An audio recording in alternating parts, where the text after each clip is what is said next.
সব জেনেও সব বুঝিয়েও আমরা এমন একজনকে আঁকড়ে ধরে থাকতে চাই যে আমাদের বারবার টকিয়ে যাচ্ছে। আমরা ভাবি হয়তো আমার একটু বেশি ভালোবাসা, একটু বেশি যত্ন তাকে বদলে দেবে। এই পরিবর্তন করার নেশা আমাদের এতটাই অন্ধ করে দেয় যে আমরা ভুলেই যাই সবাই বদলানোর যোগ্য নয়। আসলে কিছু মানুষ স্বভাবগতভাবেই স্বার্থপর। তারা আপনার আবেগ নিয়ে খেলতে ভালোবাসে, কারণ তারা জানে আপনি বারবার ফিরে আসবেন। আপনি যখন নিজের সবটুকু উজাড় করে দিয়ে তাকে ভালো মানুষ বানানোর চেষ্টা করবেন, তখন এক সময় চরম ক্লান্ত হয়ে ফিরে তাকালে বুঝতে পারবেন সে মানুষটি আগের মতোই রয়ে গেছে। মাঝখান দিয়ে আপনার নিজের মানসিক শান্তি আর ব্যক্তিত্ব ধুলো মিশে গেছে। কয়লার উপমাটা এখানে বড় বেশি সত্য।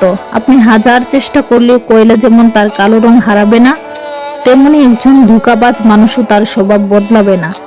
তাকে পরিষ্কার করতে গিয়ে আপনি কেবল নিজের হাতটাই কালো করবেন না, অর্থাৎ তাকে সঠিক পথে আনতে গিয়ে আপনি নিজেকে বিষণ্ণতা আর মানসিক সাগরে ডুবিয়ে দেবেন না।